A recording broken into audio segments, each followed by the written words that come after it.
Welcome back to the COS Business Podcast. My name is Andrew Hasley, and I am the host of the show. Today we have on Fred Hunt with Forthwith. Yeah, all right. Sometimes I want to say Forthwith Security Investigations. Yeah. Okay. So can you tell us what you do in like a couple sentences? We do a lot. We do mostly private investigations, fugitive recovery, security, executive protection, things like that. Okay, sweet. Well, I can't wait to get into that in this episode, but first I'm going to read the sponsor, which the sponsor of this show is my video production company, Behemoth Visuals. We produce videos for businesses. We've produced a video for you before, actually. You did. Yeah. And so we really like to just focus on, B2B kind of videos that we make. Videos that really help tell stories, videos to help build brand awareness, build that deeper connection, videos to help promotion, sales videos, marketing videos. That's really what we focus on.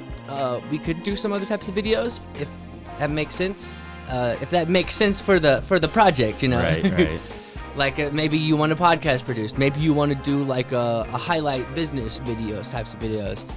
Just all kinds of ideas and strategies for video for business out there. Absolutely. Yeah, and that's Behemoth Visuals. And the next advertisement I want to read is just advertising this advertising space.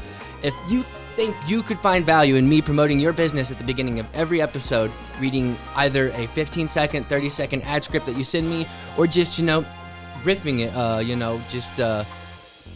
just improvising the ad, just promoting your business. However, I think an ad script makes the most sense, though, just to make sure we're nailing the message. Right. And I would work with the person, whoever wants to sponsor the show, on their ad, and we can adjust it over time. And that's the advertising space right here at the beginning of the episode. We introduce the show, introduce the guests, read the sponsors, and then get into the interview. And that's the model for this podcast. If you want to start a podcast, you can take that model if you want. And I actually took it for the most part from Joe Rogan, except he goes right into the ads, and I just want to provide a little value before I jump right into the Right, ads. absolutely, yeah, makes sense. I don't want to, lose all my audience right at the first few seconds. Right. He's Joe Rogan. He has a really big podcast. He can do that. Right, yeah. But also, even if my podcast was as big as him, I still want to introduce the guest first before I go into anything, just so people know what they're in for on the episode. And that's the podcast advertisements for today. Good deal. I'll roll the intro music and we'll get started. This is a show where we have real conversations with entrepreneurs and business owners who are mostly in Colorado Springs, doing things in the community of Colorado Springs. Yeah, man. So this has been in the works for quite a bit, getting you on this episode or on this show. I think. We've talked about it for months actually before we finally got to it. Yeah, for sure. I think one of the times we were talking about it, I was considering even killing the show. I wasn't sure if I wanted to make it. Oh, really? To continue it, I was because COVID happened, so I stopped doing it, and so I was like, do I stop doing it or do I take it to the next level? And we were talking about it before I even got the place, the studio location. Yeah, I remember that. Well, I think I'm glad you didn't, because I think what you do for small businesses and spotlighting, what we all do, and kind of establishing this sort of a network there, I think is really good for all small businesses. For sure. So good for you for keeping that going. Thank you. Yeah. And not only did I keep it going, I decided to put it on steroids. Right. Yeah, you really did. Yeah. So doing multiple episodes a week and just constantly improving it. Like last week, I just decided how important the description was. Mm-hmm. I was always writing a description, but now I'm really how do I write a juicy description? Right. Yeah. Really, really kind of like how Oprah, I guess, would introduce her show. This Makes guest sense, today, blah, blah, blah, all dramatic. There you go. Yeah. And, I figured that's just an important, those small little improvement bumps that I just do every little week, every week. Well, you're learning more and more as you go, and you learn how to make it better. And that's the best. Small business owner right there. That's what Exactly. that's what we all got to do. And this podcast, it's cool about it. It's kind of like meta. It's a business itself. It's a business podcast that is a business itself. With those advertising spaces at the beginning, sponsorships, as the viewership grows, it could be a very lucrative business, actually. Oh, yeah. Because, CPMs, cost per 1,000 viewers, as that doubles, triples, quadruples, I do want to make this show so good that it becomes like a top 100 podcast eventually. And, it's focused on the Colorado Springs community, but the values and things that we talk about in this show can be applied to business across the globe, I think. I think so too. And yeah, Keep it up, man. Thank you. So let's talk about your business. Okay. Forthwith, tactical security And investigations. So what are some of the main things you guys do?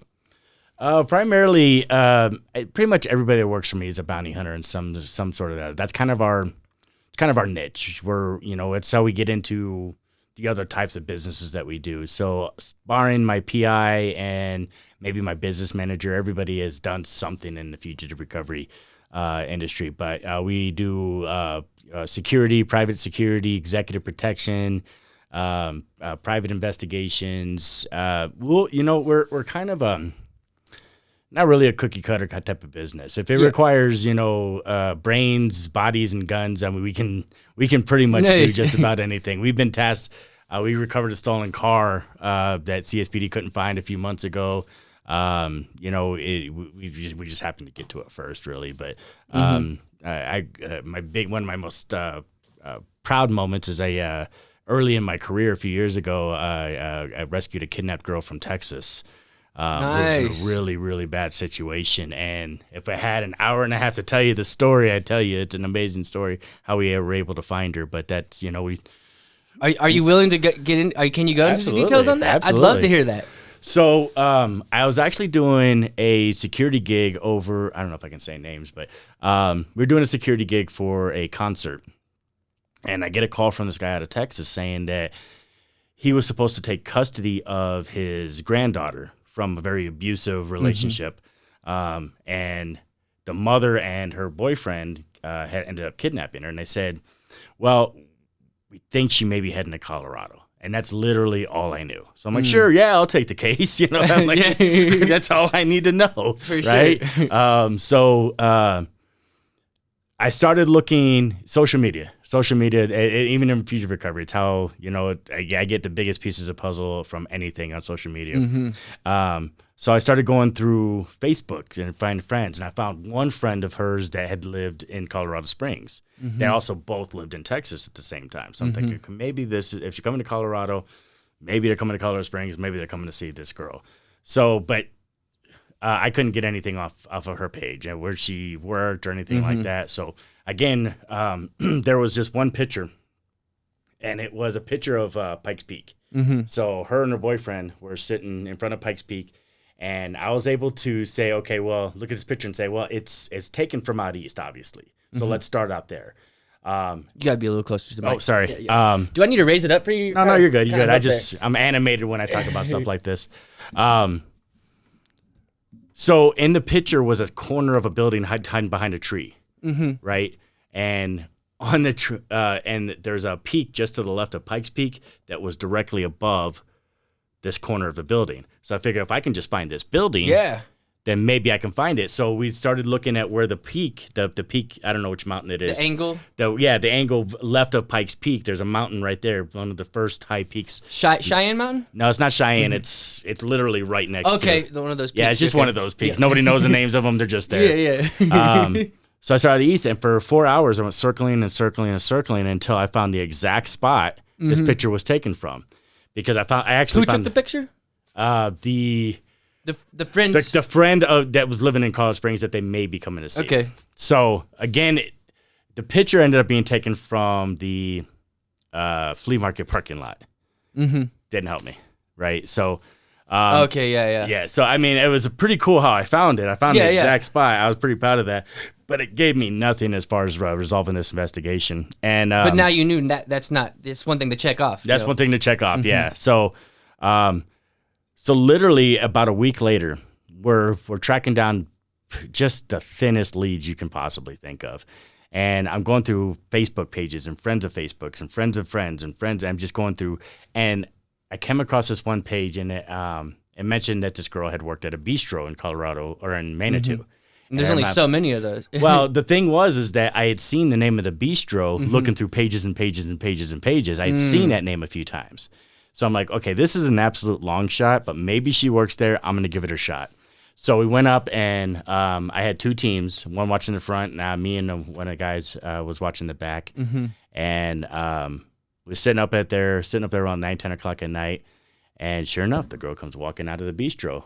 She goes up right in front of my truck and starts having a cigarette, like literally right in front of me. And it's so crazy. Hard when you're in surveillance. That you're excited because the lead panned out, you know, and that's my favorite part of investigations. The lead panned out, but I almost messed up. So I tried to, I was so excited that I found her. I pulled out my phone and was sending a picture to the client saying, I found the girl that we're looking for. Maybe we're on the right path. My flash was on. Oh, no. She was literally right in front of my truck. So me and my roommate both panicked. We turned both our flashlights on like we were looking for stuff. Yeah, and she looks into the car and just laughs. And you know, it's like she knew that we were. Some guys were just taking pictures She of probably thought she was just being stalked. And that was the kind of laugh I got from it. And before I get to the kind of closing of this is what kept me going on this investigation was I saw the living conditions of this little girl. She was like 8 years old, I believe, that she was living in. It was horrible. They were living in a metal tin corrugated death shack, diapers above waist, beer, thousands of beer bottles, just nastiness like you can't possibly imagine. How did you know that? Because they sent me the pictures. Okay. Like the client sent me the pictures of what I was rescuing this little girl from. And so going back to, we followed that girl last night. She went to a motel over on North Nevada. So we started poking around there. We didn't get anything from that. So I'm like, hey, let's not give up on this. I think this girl is our break in the case. She's maybe not who we're looking for, but she's going to take us to who we're looking for. So we set up a tail on her the next morning when she left that hotel and went to a motel on South Nevada. And I sent a couple of my guys ahead to kind of scout it out. And I stayed. The client was up from Texas by this time because they're just, beside themselves.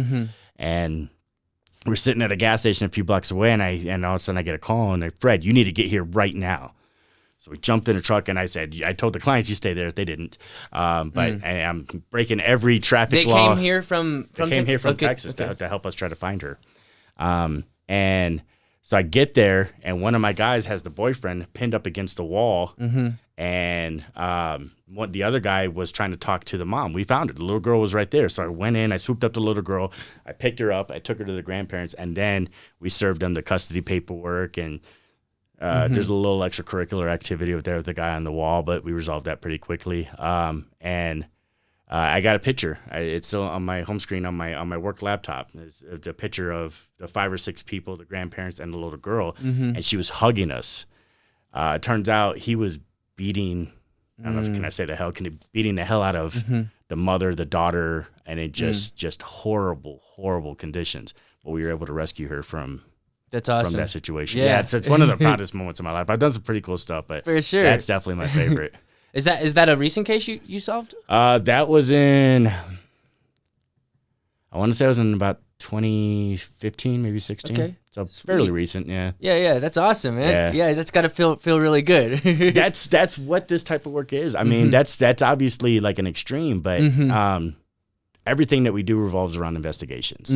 So when we're hunting fugitives and taking them to jail, it's investigations. We gotta, we have a lot of tools at our arsenal, a lot of tactics that we use, but ultimately it's this person doesn't want to be found. We have to find a way to either set a trap up for them, get someone to give up their position. We canvass neighborhoods, we investigate, we talk to friends and relatives, we talk to victims because any fugitive out there is going to leave victims behind.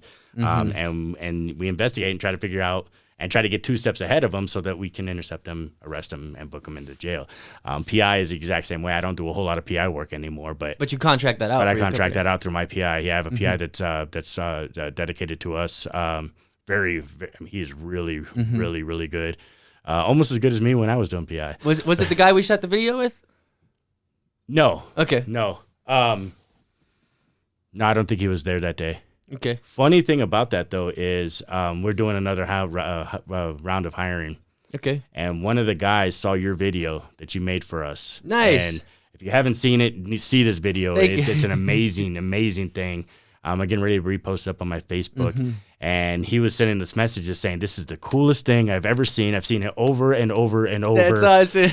And I want to be on your team. Right, yeah, exactly. That's exactly what he was saying. Yeah. And when he did his first face-to-face interview, it was with the guy that was being arrested in that video. Oh, he was he's now doing he has his own team now. Nice. And he's hiring for his own team. So the fugitive in that video was interviewing him, and he was just beside himself. He thought it was the coolest thing. That's awesome. Yeah. that makes me feel good. Yeah, the video was absolutely amazing. I've gotten so much good feedback on what you were able to do for us, and if you, like I said, if you're not posting it, it's on my page. It's on my website and my Facebook page. Check it out. It's a really cool video. I appreciate that, and I appreciate the testimonial right here.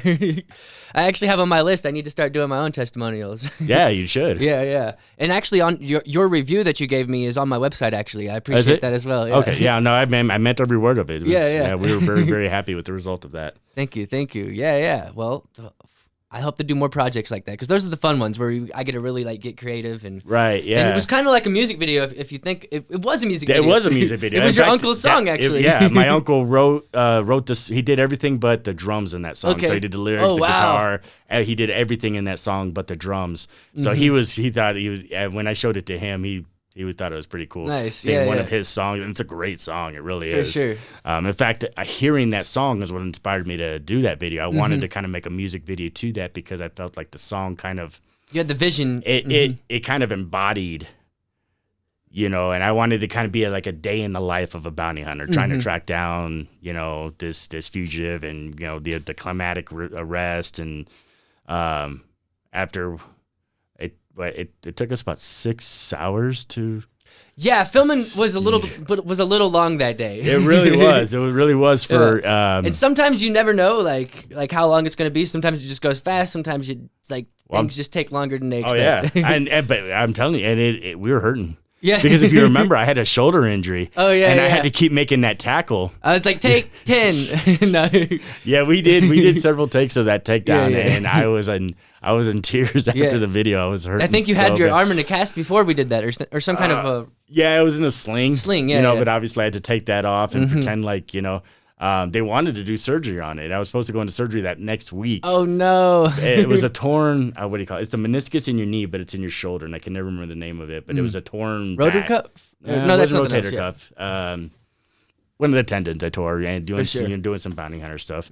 I ended up not having a surgery because I went down for surgery. I had emergency surgery on my foot, but and incidentally, the shoulder's pretty much recovered. So good. But yeah, so after doing all of those takes and all those all those tackles, and one of my wife's uncle and that said it was like said I've seen harder hits in youth football or something like that. He was making fun of me or whatever. Oh, that's hilarious. I'm like, if you'd seen the ones before that. Like I was in a lot of pain. I slowed it down too, so I was in a ton of pain. And the guy that I tackled on that last shot that we actually used in the video, when he went down, his arm was up. Like I looked down and I'm on his right side and I see his fingers up here by his neck. And I'm like, oh, that can't feel good. Oh, he probably had some pain too. Yeah, he tore up his shoulder too. And we had to make it look real. Oh, we had to. Yeah, there's no way. I mean, if we were making, some Spielberg movie, we could probably get away with it. Stunt doubles and stuff like that. Yeah, exactly. But they're doing it real too. Yeah, So the only way to make it look good was to do it real. So I hit him. I love how there was dirt and dust on the ground, so you could see the dust flush. Oh yeah, that's one of my favorite things. I didn't even have to I would have added that in with visual effects, but I didn't even have to because it was just natural and it felt. No, good. It looked good. Yeah. It looked really good. Yeah, it's just a lot of pain. Afterwards, but it was so worth it. The video came out better than I really thought. That I had. For sure. I really did have a whole Spielberg movie in my head, but I knew it wasn't going to be that. But it was better than my realist expectations. So I appreciate that. It was a really cool video. So I have a question. Sure. Your last name, Hunt, is that a coincidence? It is a coincidence. Yeah, I get that all the time, actually. When I first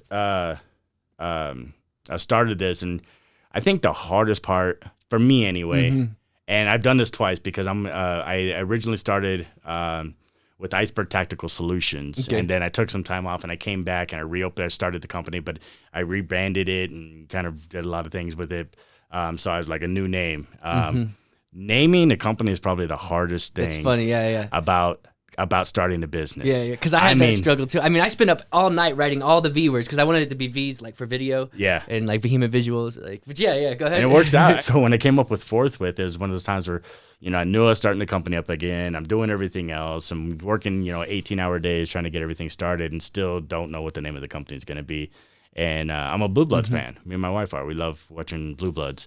And it's basically an NYPD kind of term that's used quite a bit, but not anywhere else, Forthwith. And I had like 2 or 3 different names at the time that I was tossing around, but I kind of and you lived in New York for a while, right? A brief period, yeah, about 6 months. I was up there, and I was working out of Manhattan, but I was living in Long Island. But I'd never heard it in New York. Okay, yeah. So it's probably just among the police force. Right? It's what from my understanding, it's really just used along the police force. We need a bus forthwith. Get here right away. It's a term that they use. So immediate and forthwith means like immediate. Yeah. It's immediate. So the meaning is not so much. I tested it out. I tested Forthwith. I tested. I went to a few other words, and by a landslide, Forthwith was the one that tested the best. Okay. So how'd you test it? I asked around. I did some polls. We did some social media stuff, and if you were to name a company, and you were to pick one of these names, which one would you pick? That kind of thing. But yeah, so we tested it, and Forthwith came out the best, even though I don't think anybody knows what it means. And that was it. I find, screw it. I named the company. Let's move on to bigger and better things. Let's get this thing off the ground. I try not to worry about it as much. Like you said, like you were already doing things before you even had the name. And I think that's actually the most important part, is because a name can be great no matter what it is. I mean, look at Nike. I mean, Google. Like those are some weird ass words. Right. Yeah. And so it's like, and I think that's why Forthwith tested well, because it's a weird ass word. Nobody really understands, what it means. But it's so when I was Iceberg Tactical Solution, it was and I hated that. Yeah. so I had all these security T-shirts, and it just said "it's," and everybody walked up to us. "It's." I'm like, "It's ITS. It's a long story. You're in trouble. Let's go." Yeah, you're in trouble. Let's go. You know what I mean? So have you seen those bumper stickers with the person humping the "it's"? Yeah. Yeah. You could have put like a figure humping the "it." That might have been. Actually, I wish I had thought about that. No, I mean I'd always seen those, but yeah, no, kind of. Yeah, well. But that wouldn't have the exact meaning that I would really want to be going for, promoting my business. Exactly. But yeah, so it's just it was just a word. It doesn't mean a whole lot. But when you think about it and you look at the definition of Forthwith, it's immediate. It's I forget the whole definition. It feels professional though. It does. Yeah, it does, and it's and that's what we Anytime I'm doing a service under my business's name, my main goal is to provide peace of mind. That's kind of our slogan. There is when you want us to apprehend your fugitive, I'm going to give you the peace of mind. We're going to get you your $50,000 back that's out there running around. When we're doing private investigations, we just finished up a case. It was an out-of-state client. We are able to wrap it up yesterday, but we provided that client the peace of mind because now they can go forward with what they need to do against someone that was doing some bad things and wasn't sure if they were living in Colorado. We confirmed they were living in Colorado. We provided that peace of mind. Excuse me. Everything that we do that's what it boils down to is we like to provide peace of mind, security. Obviously for obvious reasons that's providing peace of mind. When someone requests our help, we immediately we jump on we punch in. We're ready to go. And you have to to be forthwith. Oh yeah, we do. Yeah. So and that's what I'm saying is the Forthwith name kind of fits, but it's just it's a name. It's a word that marketed very well. Yeah, marketed well, and works well. Yeah. And when I went to go file for my LLC, there weren't a lot of companies called Forthwith anything. Yeah. So that was another benefit of it too, because it's such a localized term. It's such a it's esoteric kind of. It's not a household name or anything like that. At least not yet now. But so it just kind of worked itself out there. All right. So with your business, how do you grow your business? What's the best way to do that? It's right now it's tough. We got COVID going on. It's really hard to try to figure out what kind of marketing to do at this point. You know, this is kind of unprecedented for unprecedented for our country. You know, being on the lockdown with the virus concerns and the fear factor. It's really hard right now to say. So, you know, me having a meeting with my my advertising budgeted team is like putting it in my pocket and be like, oh, I got $7. What can I do with this? For sure, you know what I mean? That's about how tough it is right now. Typically, we do Facebook. Obviously, is one of the things we advertise. We do our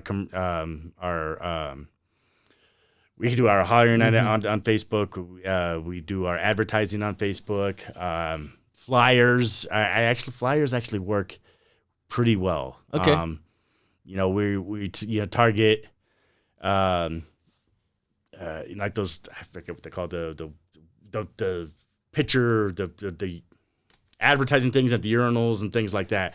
You know, in those glass. Oh yeah, little advertising space at urinals. Exactly. Yeah. So just put flyers and stuff there, and I designed these.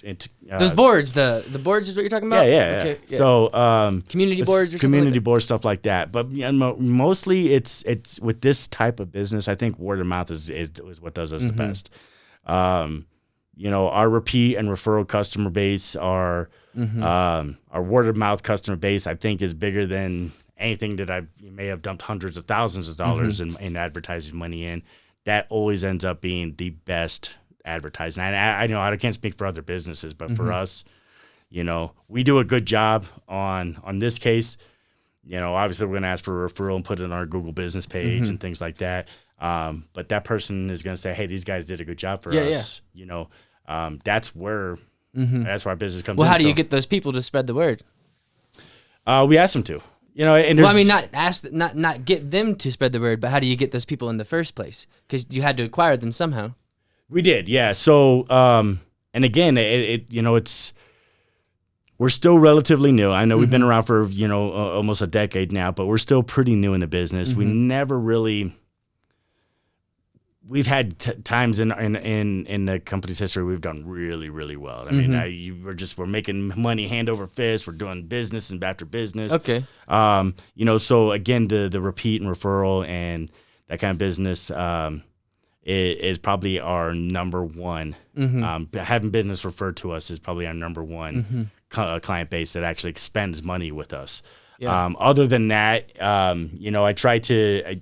And I agree with that. I mean, that's why, but I do like free marketing on social media. I'm always active. I'm top of mind. And people, and so that helps too. So when you're top of mind, people can remember you easier when it's time to refer you. Right. And like, I mean, word of mouth, interesting, but also, networking does word of mouth in a way. Like, I was at a networking event a few weeks ago and just acquired a client yesterday from this person that I met once. Told them to reach out to me. Exactly. and that's how it is. Yeah. I do have a marketing agency that I use.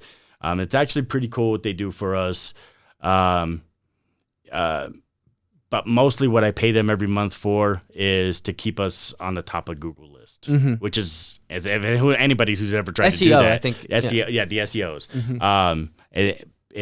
So if when you search for private investigator, we're like number 5 that pops up. Okay, sweet. So the money that I put into that company, making sure that we stay up there, keeping the SEOs up to date, the hashtags and everything else that I don't, understand, or it's all witchcraft to me. You know what I mean? I showed up in 100 searches last month. Oh yeah, yeah. So I thought that was pretty cool. Yeah, and that's where you have to be. So if you're gonna sink money into anything, seek it in being the top of Google, because when anybody wants to do anything, that's the first thing they're gonna do. They're gonna Google what it is, and if you show up right there, you know what I mean.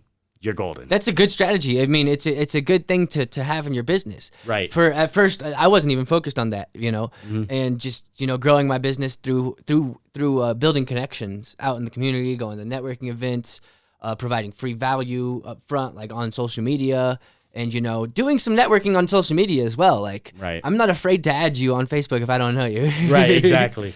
And that's so you gotta be able to know where to put your money into, where to spend your free, and like you're saying, you free advertising, social, Facebook, and all that stuff. Nothing wrong with that at all. You know what I mean? Because that's where everybody's hanging out at. You know, and it's that's technically where not free if you think about it, because time is money, and if you spend time, that's money. And you're absolutely right about that. But you know, it's you know, with my first company, I didn't you know, realize how important being on that Google list was. You know what I mean? You know, everything from my first company was word of mouth. So now we're trying to, you know, our current goal is to bring in a consistent $10,000 a month. You know, if we can do that for 3 months in a row, that's the first real goal of this company. That's going to be our biggest, it's our growing. first I mean, accomplishment. You don't jump to lift 100 pounds if you can only lift 50. Right, exactly. We set our expectations small. What do we want to accomplish over the next couple of months? And again, COVID is just kind of sitting there at the table going, I don't know. You know what I mean? Like nobody knows what to do right now. Not me though. I made sure that it didn't make me do that. It did for a second, and then it's like, I don't know if I don't know, but I'm going to do something. But you had to adapt, right? Yeah, exactly. Okay, so there's changing times, there's changing circumstances. You had to adapt. How am I going to rise above this and still be able to be successful? You know, me making $10,000 a month right now in COVID, probably not going to happen. But am I working towards that goal? Absolutely. For sure. You know, we're going to hit that first mile marker, you know, and then, you know, maybe 15,000 a month is, you know, on the, you know, the next goal that we set. So, and you never know what kind of, things might come your way. Sometimes you just like some big opportunity comes your way. You get this huge contract, and it's like, okay, exactly, let's go. Yeah, exactly. You know, and with this business, that's I think it's probably truer than most. You know, we ended up. I gotta hit this over here. Sorry. Okay. I forgot what we were talking about. Oh man, you were on a roll too. I was. I was listening. I'm like, man, this sounds good. Like, who's saying all this stuff? Talking about large contracts can just come out of nowhere. So you know, and it's, you know, you got to take into account sometimes that stuff just falls in your lap, but you got to be in the right place to allow that stuff to fall in your lap. You can grow too fast and it's to your own detriment. Right. So you know, one of the biggest examples of that is we were doing 1 or 2 person security details for a couple of small businesses and things like that. Well, somebody had noticed us doing that, and they had observed us handling a pretty intense situation. So next thing we know, we're working for a large music promoter, and we're doing 5 or 6 shows a week. You know, and we're making, I mean, tons and tons of money, and that lasted for about a year. But when that fell off, we put so much energy into that.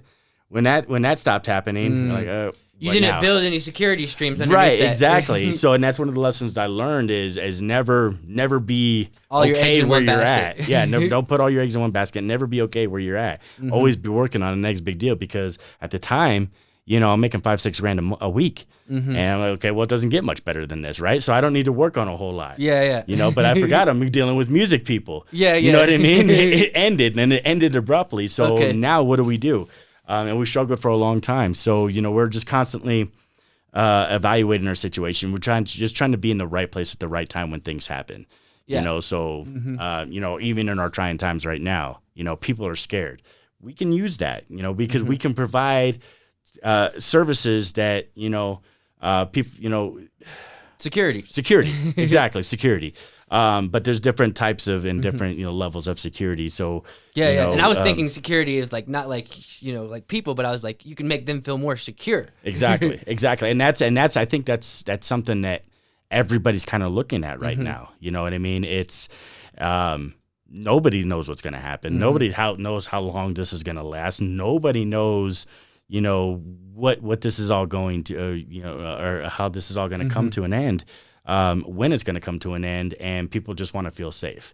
Well, that's my job. My job is to make you feel safe. If you don't feel safe around me and my guys, then I shouldn't be in this business. So, you know, where can we capitalize on that? What kind of services can we provide, you know, to put people's minds at ease, you know, whether it's security patrols through your business, or, you know, just hanging out in your neighborhood sometimes if you're worried about situations, you know, that, you know, sometimes happen to us, you know, things like that. Where can we put ourselves in to be in the right spot to and I hate to say capitalize on something as bad as what COVID is, but you don't want to fearmonger. No, I don't. I don't want to fearmonger. In fact, you know, that's the exact opposite of what I want to do. You know, this is a thing. It's gonna pass, right? It's gonna go away. We all know. You know, it's going to. what's going to happen to us in the meantime is what the big question is. So how we conduct ourselves, are we going to hoard toilet paper because, you know what I mean? Are we going to be those kinds of people, or are we going to be the kind of people that rise above? You know what I mean? I constantly think about, I think one of the greatest days in our whole country's history was September 12th, 2001. Okay. Because we all came together. Remember, we had a tragedy. I was in third grade. An epic. Oh my God, you're young. I was like 20. Okay. But yeah, thanks for dating me. But hey, you did it to yourself. Yeah, I know, right? So, but you know, that was a pretty surreal thing that we went through. Those of us that can remember it, you know, we were terrified. We were terrified as a country. But on September 12th, this whole country came together. This whole country, we weren't black, we weren't white, we weren't yellow, we weren't brown. We were Americans. For about a week, we were all Americans. It didn't matter. You know what I mean? It didn't matter who you were. It didn't matter if you're beefing with this person. It didn't matter. We were Americans. 100%. That's all that mattered. You know, so I think about that, and I think that's the kind of security I want to provide. You know what I mean? I want to provide. We're in a tragedy right now, right? We're you know, not just saying we're all in this together, but actually feeling that. Exactly. Where can everybody step up? You know, and help your neighbor out, help your family out. You know, help your friends out, help the friends of your friends. How do we all get through this? And that's where we're looking at is, you know, not so much to capitalize by gaining money, right? But to provide a sense of security, to provide safety, to provide peace of mind. You know what I mean? And that's how we're trying to get through this whole COVID crisis. You just helped me think of a way that I could use your service. Not me personally right now, but you know, down the line maybe, you know, someone's like messing with you, like for someone else, you know, like or you know, just anyone. You'd have this person's like maybe messing with you. You know, you don't feel safe at your home. Someone could hire you guys like to survey to you know, secure the block or something like that, right? Is that what you're saying? Yeah, absolutely. We do that quite a bit actually. Okay. We do, you know, a lot of business to business and security aspect, but we want to be personal security as well. You know, so executive protection. So executive protection. Yeah, some people bring in millions of dollars and they need some protection. Tons of money, right? So, you know, just being there so that some guy can conduct his business, you know, and feel safe while doing it. You know what I mean? Who knows? You know, I'm not gonna bring up, you know, past experiences with it, but you know, you can speculate on why people need these types of services. For sure. You know, but what else can we do? You know what I mean? What else can we do to make people feel safe, to make people, you know, have that sense of security and peace of mind? What can we do there? And that's where we're at. We're constantly readjusting, and people are constantly saying, "Hey, I know this is probably not what you do, but can you do this?" Yes, yeah, we can do that. What's an example of something like that? So I guess recently would be we had a stolen vehicle not long ago that they didn't really need us to recover the stolen vehicle per se, but be able to locate who did that, and there were some things in the vehicle that needed to be recovered. Okay. So yeah, again, that's not part of our normal. You know, but you were able to track down the perpetrator, and then you were able to I guess shake them down to the items that they needed. We put out, you know, feelers for, you know, people to be on the lookout for this car. Obviously, in this type of business, you know, you have to develop a network. Did they recover those items though? Did you guys recover? They did, nice, absolutely. Okay. Nice. Rescuing the kidnapped girl is another one of those examples. It's not something that I would ever, you know, we didn't put kidnap rescue on our list of, you know, rescuing kidnapped children. For sure. You ever had to go out of country to find someone? No. Or is that illegal? Or? It's not. It's not. Okay. So fugitive recovery, we can't go across any state lines. Oh, no state lines? Or no country. We can't go outside the country. We can't go out the border. PI, I've never really been presented with that. I I'd be interested to know what that would entail. And you ever seen Man on Fire? Yeah, that's exactly the image that's popping into my head Mine right too. now. It's like, yeah, it's probably a 6-figure job, you know. But it's by far not a cookie cutter company, and that's what I love about it. You know, I always kind of joke that our company's kind of a whore. I mean, we'll pretty much do just about anything if somebody asks us for help. You know what I mean? For sure. So, you know, with all my guys, most of them have prior military experience because on future recovery side, what soldiers did when they're deployed to Iraq and Afghanistan is the same thing that we do on the bounty hunter. It's it's the same exact job. It's sitting on HVTs, high value targets. It's sitting on your target watching, you know, for them show up, or watching for clues or something like that. It's sitting for long periods of time. It's canvassing neighborhoods. We do that.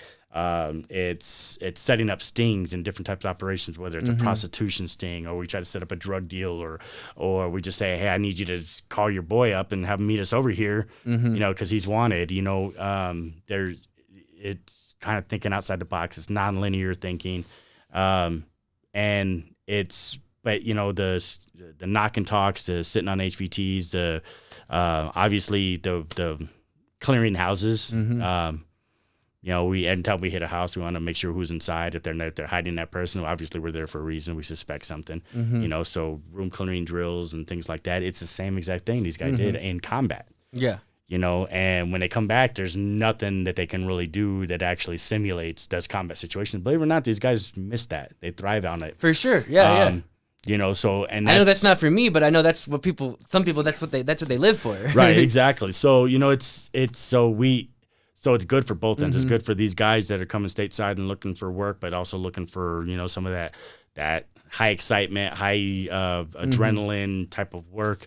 And it's good for us because, you know, the government trained you how to do this job. Now I'm going to bring you on and we're going to continue that. But all these guys have different skill sets. So, you know, I've got a PI, I've got a couple of guys that are just coming out of the Army. I've got, you know, so looking at everybody's, you know, skill set and skill levels, you know, well, yeah, I can do that job for you. And I think I got the perfect guy because he's done something similar like this before. For sure. You know, we can do that. So keeping a constant. And having that experience is always good. You don't want someone in the field who's inexperienced. That's detrimental to you guys as well. Right. Oh, yeah. Yeah. You know, but and to him. Yeah. And that's one thing that we got to be careful of too is it's the same job, but it's a little more toned down. Right. So some people come in there and they get into that situation and they flash back their reflexes, their combat training kind of takes over. And, you know, there's some stuff we can't exactly get away with. There's sometimes some things we got to be kind of careful about. So, you know, I got to kind of watch and keep my eye on guys and make sure they're aggressive, but they're not too aggressive. They're soft, but not too soft. They're, you know what I mean? Mold them into. They've got heart. They've got heart. Exactly. Yeah. I mean, that's a really good point is they have heart. Yeah, because you got to want to do this job. You got to want to do it because you're not doing it for the money. The money is really lousy in fugitive recovery. That's why I do PI. That's why I do security because that stuff makes money. That guys who do fugitive recovery do it because there's a passion. You know, but it's also a business, right? So I have to treat it like that. So yeah. Well, before we wrap this up, is there anything you'd like to promote? I didn't really think about that. Yeah, we're right now we're seeing a big uptick in private investigations, things like that. But if someone needs a private investigator, what's one of the main reasons why someone would need a private investigator that they might not think about hiring a private investigator for? Infidelity is a big one. If you suspect that your spouse is cheating, especially if you're married, you got kids, you're gonna want documentation of that. You know what I mean? And a private investigator he documents, he records, in absolute up to the most minute detail. He testifies in court to what he's observed, things like that. But he provides that documentation that this person is or is not doing what you think they're doing. And so, especially, I hate to say it, with Colorado Springs surrounded by so many military bases, infidelity is probably our number one thing that people look for private investigators. Interesting. But we've done everything from investment fraud to child custody cases, A lot of it is, child custody cases are messy. You want someone professional that's going to do that. That's going to look into your own best interest, your kid's best interest. If you're trying to get custody of your kids, you need to provide proof that this other person is not taking care of those kids right. You know what I mean? So that's one of the more sensitive kind of cases that we do. But there's a long list of things that a private investigator can do. It's a big repertoire of things, from fraud to infidelity to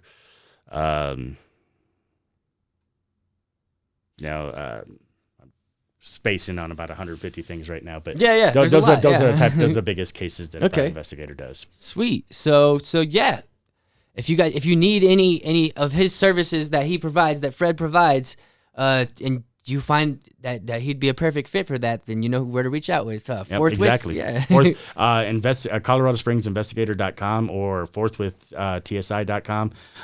You can reach us at our page at Forthwith TSI, or give us a call. Whatever you need, we'll find a way to help you out. Fantastic. Well, this has been the COS Business Podcast today here with Fred Hunt, and we'll see you guys on the next one.